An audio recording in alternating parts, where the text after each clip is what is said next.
Georgia, Mr. Johnson, for 5 minutes. Thank you, Mr. Chairman.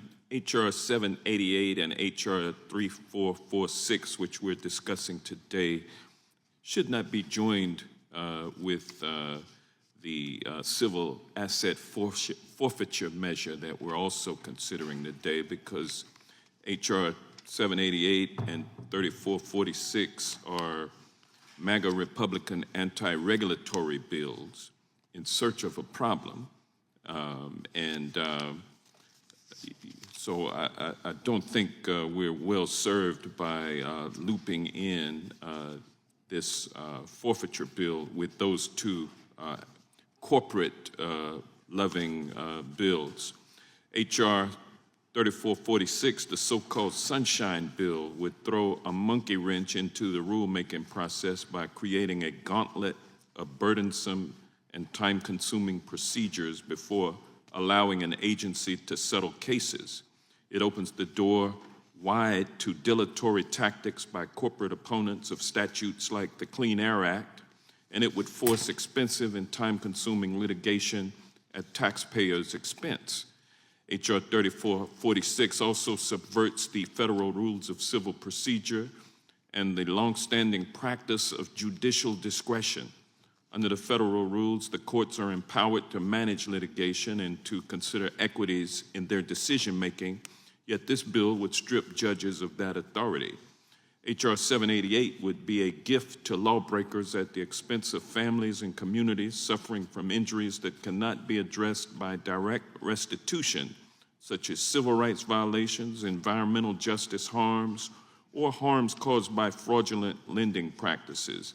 That bill would hamstring DOJ's ability to address, remedy, and deter systemic harm caused by unlawful conduct. Democrats are prepared to work with our Republican colleagues where there are legitimate issues to address, but the anti-regulatory measures that form the bulk of today's discussion are not based on legitimate concerns. Instead, they are a reaction to MAGA conspiracy theories and would cause immense harm to the public health and welfare if they were enacted. Now, Ms. West, according to your organization's October 2021 report, which compared to Philadelphians' overall respondents. Well, let me rephrase this. According to your organization's October 2021 report, quote, compared to Philadelphians' overall respondents in civil asset forfeiture cases were more often minority and low income, and that, in fact, 2/3 of the respondents were Black. Do you agree that civil asset forfeiture impacts low-income people and people of color disproportionately? Yes, Representative Johnson. And the report you're talking about is the report that Ranking Member Scanlon mentioned earlier.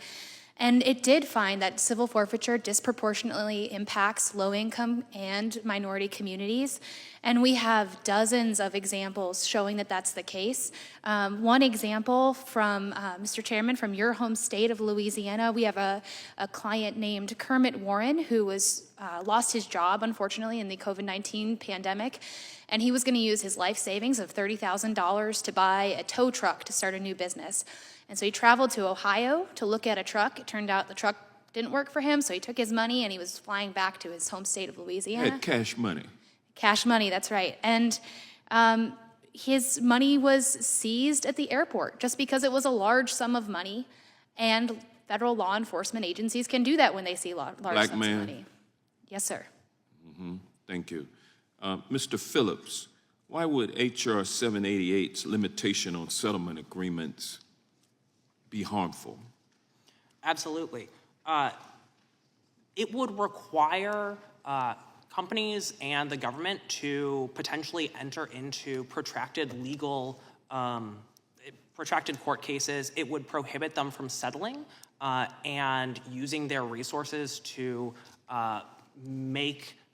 enact new policies, to bring about new enforcement actions. It would just hamstring the federal government from using their independent and expert judgment to figure out how to litigate the cases that they are tasked by the Constitution with litigating. Thank you. I'm reaching the end of my time, so I'll yield what I have remaining back. Thank you, Mr. Chairman. Thank you. The gentleman yields back.